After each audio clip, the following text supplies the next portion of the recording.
Hey everybody, this is Chibizor Sam. It's been a while since I've recorded a video, and today I just wanted to quickly show some of the cool things I've been working on, and maybe you guys can give me an idea as to where you want me to take the channel if you care. If not, just keep subscribing and I'll make up something by myself.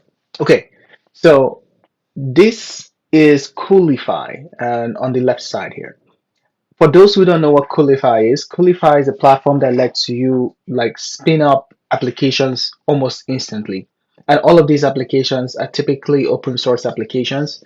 So it takes like no time to spin up your own NA10 instance, for example. So this NA10 on the right side is a platform that helps you with automations, and you can spin one of these things up. So anything can be hosted on the cloud, or it can be hosted locally, or it can be hosted on a server. So for me, I use a server called Hertzner, and Hertzner does a great job of for like $4 or $3.99 per month.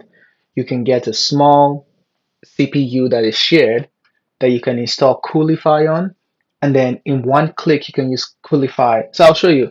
Let's say you wanted to add a new project in Coolify after it's set up. So go to YouTube, go to Hertzner Coolify installation, and you should find something.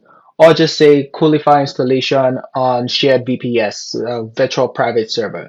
You should find something. Once you're done with all of that stuff and you log into your Coolify, if you wanted to create a project, this is how easy it is. So let's just say it's NA10 V2.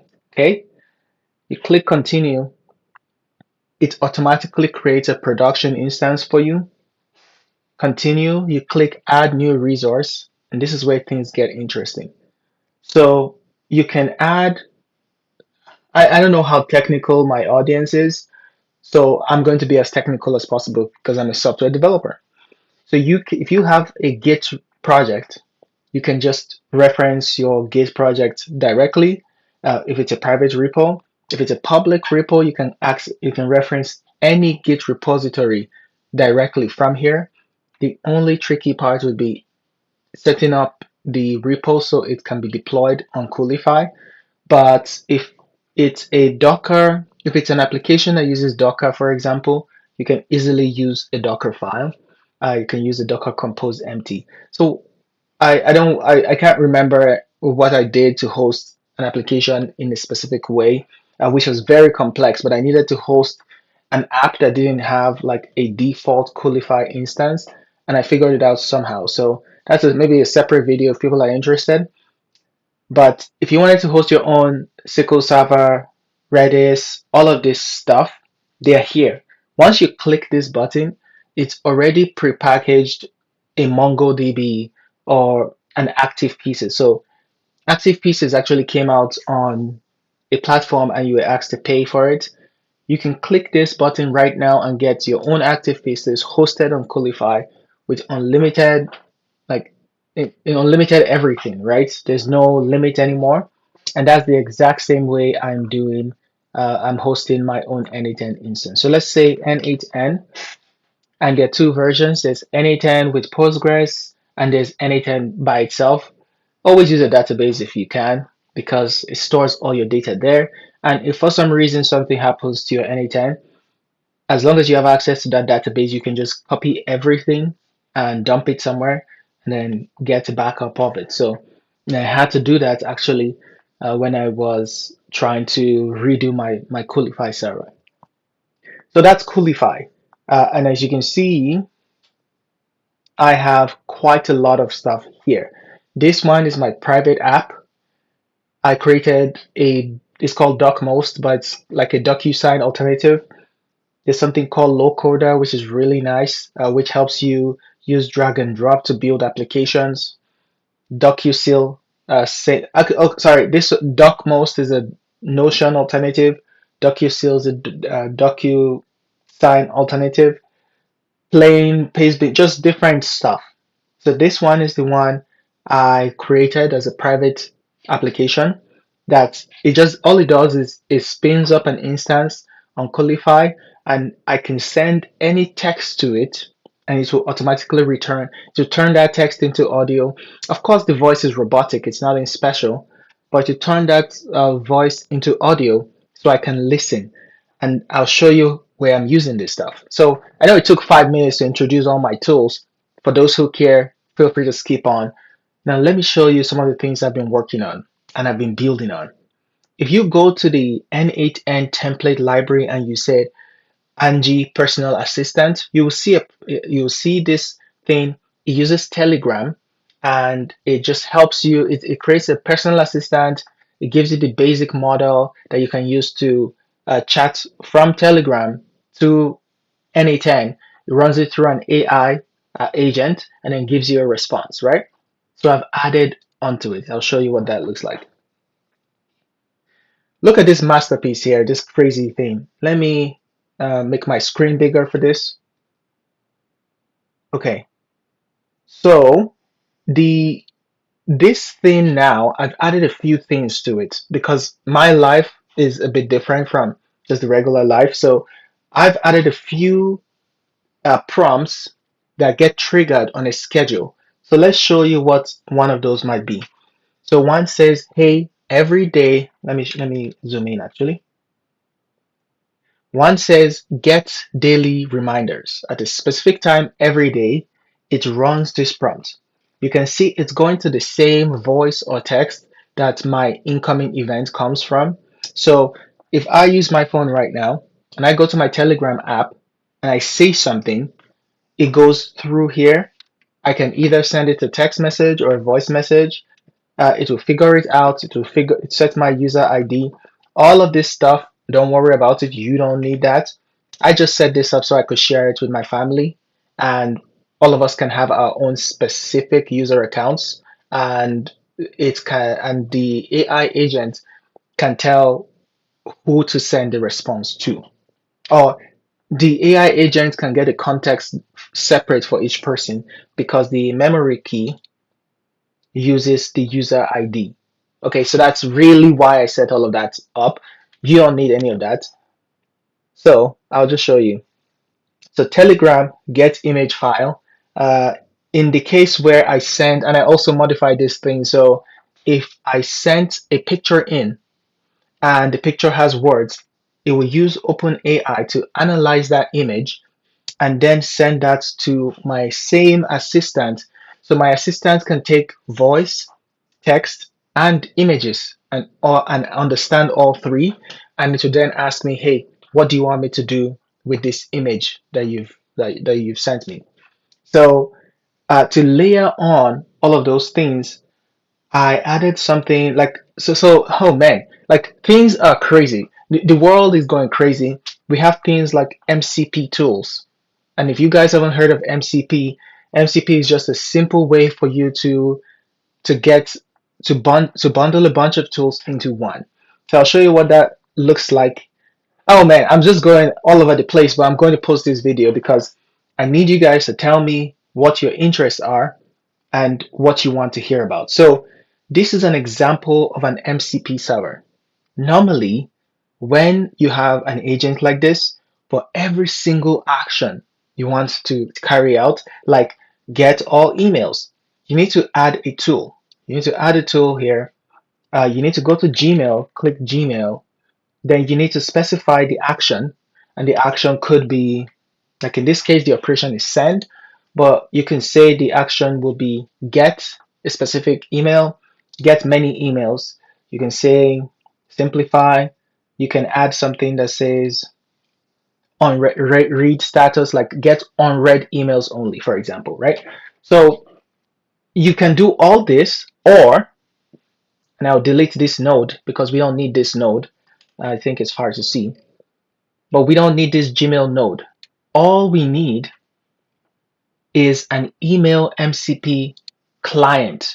The client is connecting to a server, and that specific server has a bunch of stuff that looks kind of like this.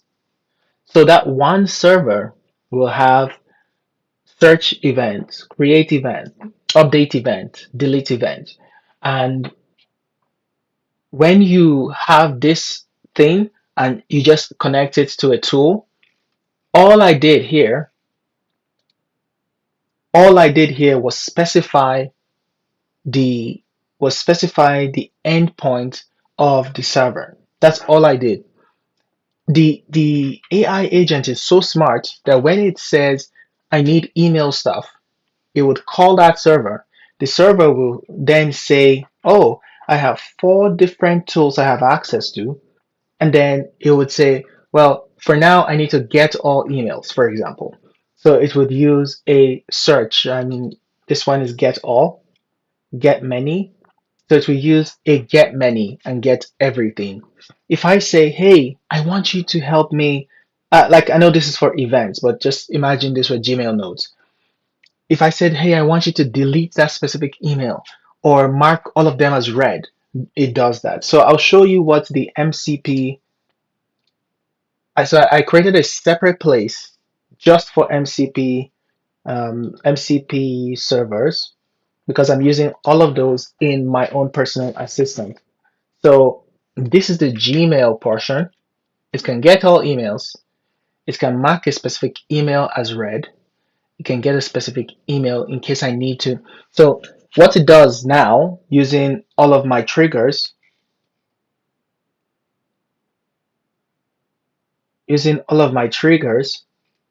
it gets unread emails once every 5 minutes, once every 5 hours. It will summarize those emails. It will then mark them as read. That's what I set this command to do.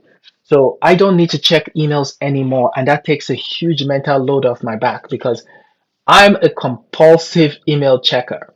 And the worst part is when I have events sometimes, I don't really I don't really pay attention. I forget because I get so many email reminders, so many pings on a daily basis. It's just too much, right? But now AI will go get all my unread emails, summarize them in a form, and then mark them all as read. So every time I go to my inbox, it's clean, and that gives me a good feeling. Another thing I did, just testing on the side here, just testing on the side, I created a trigger to check all my upcoming events. And if they're already sent, skip it. If they're not already sent, use OpenAI to get the details of that, like get the details of those of that event, and then just send me a reminder on this same Telegram channel. And you can see how I have multiple things in the same one workflow, and all of this is my personal assistant working in the background for me.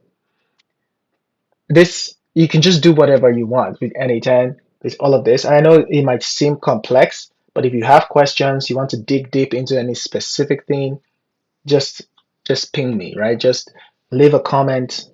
Just say, "Hey Sam, hey Chibizor, this specific place, open up your agent. Let's see what it looks like." And I'll show you. My agent is super simple in terms of the prompt. So the prompt just sends the content of whatever I'm asking, and then the system message is just saying, "Hey, you're a helpful assistant for a person." You remember when I told you I created this so multiple people in my family can have access? This is where it gets the client's name, get their email address, and now because of MCP, so it used to be a lot more complex, but now because of MCP, I said reminders should use the reminder tools. That's all I said. Calendar inquiries should use the calendar MCP tools. So I did the same thing for calendars that I did for email. So this is the Gmail MCP server. This is the calendar MCP server, right? I did the exact same thing that I did for those two. And then drafting emails, do not use any tools. Just use the AI model to format an email for the user. Because one of the things I created this for was to help, let's say, plumbers, electricians, somebody who goes like a cleaner who goes to a house and they speak to a homeowner, and the homeowner says, "All of this sounds good. I just need you to give me a quote then." They go back to their car And normally they have to maybe call the head office and give or pass on all the details and then do stuff. But now what I did was using my phone, I would go to my Telegram assistant and I would just say, hey, I need you to create a quote for this person. These are the details we spoke about. Kitchen will probably cost about 7 grand. This will probably cost about that. This will probably cost that. Demo will cost this. Just give me a draft of that email, and it will use AI. Obviously, this is not even MCP stuff. This is just using AI, open AI as a chat model. It will use AI to automatically draft an email. So since I'm not sure what people need, want, or care about, let me just try that for now, and we can end this video. I know it's been a bit long, so my quote assist is my assistant. So I'm going to send it a message. Hey, I need you to draft an email for me. I just finished seeing a house. I need to do some electrical work. I quoted around 2 grand, and here are some items that I need to work on. Just help me distribute the 2 grand among these items. So I need to rewire the basement a little bit to add 2 lines to the panel. I need to cover or exchange some lines, some electrical lines in the garage for some that are protected because the current lines can be nicked or cut. And those are the 2 items I really need to work on. Help me draft an email. Okay, so what I did was I went to my Telegram and I hit the button, the record button here. I dragged it up so it's recording something, and I'll show you what that looks like. So the first thing, if we go back to my screen, you will notice there's an execution. And this execution will show you what happened when I made that. So you can tell the exact same time, right? It's April 21st. So it came in here, it checked if it was a voice. Uh, oh man, it's a bit, you can't see that. Okay. So it checked if it was a voice. It used OpenAI speech to text to get the actual text from that, which is interesting because I did create my own speech to text service that I can now plug in here, which is a separate, completely different thing for the completely different purpose, but okay. It's called the OpenAI chat model, and you can see it said you're a helpful assistant. Today's date is this, and this is the response on the right side. Here's a draft email regarding the electrical work. That's what it said.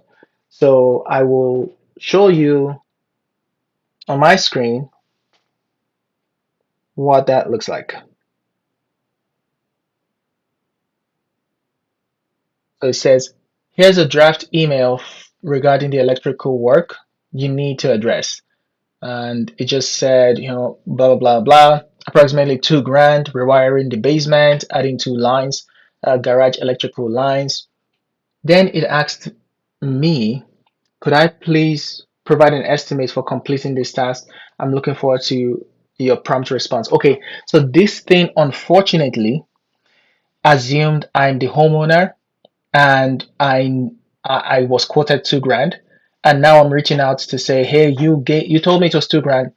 Please give me an estimate, right? So anyway, I can go back and forth with AI, and I can show it here.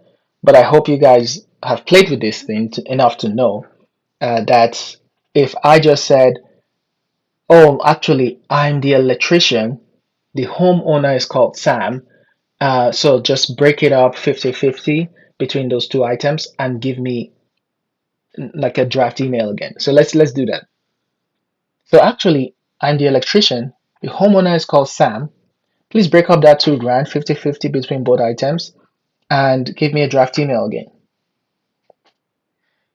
So the reason why we can do this is because there's something called a memory, and that memory is attached to the AI agent. So it's remembered the last time we talked about stuff, and you can see now. So again, as I was talking, it took my voice, transcribed that. So now it's saying, "Hey, dear Sam, this is a equally distributed blah blah blah," right? Following our recent discussion about the work to be done in your home. Then it says, "Please review this estimate and let me know if you have any questions or if you'd like to proceed with the work." Now, this is what I was hoping to build when I made my assistant that would help people who just go around and like quote different jobs quickly crank out these estimates, because once you have the main items, you have the cost for each item. AI can add it all up, and then I can, because my email is attached, like I showed you guys, it can get email. I didn't add a send email tool, but I have a separate tool for that because we have multiple people, right? So yeah, I mean, anyway, lots of crazy stuff. Long video. If you have any specific thing you want to learn about, let me know.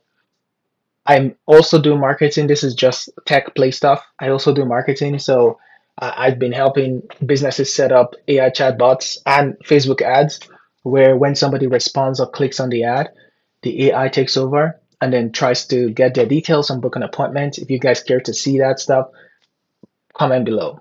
Hope you have a wonderful day.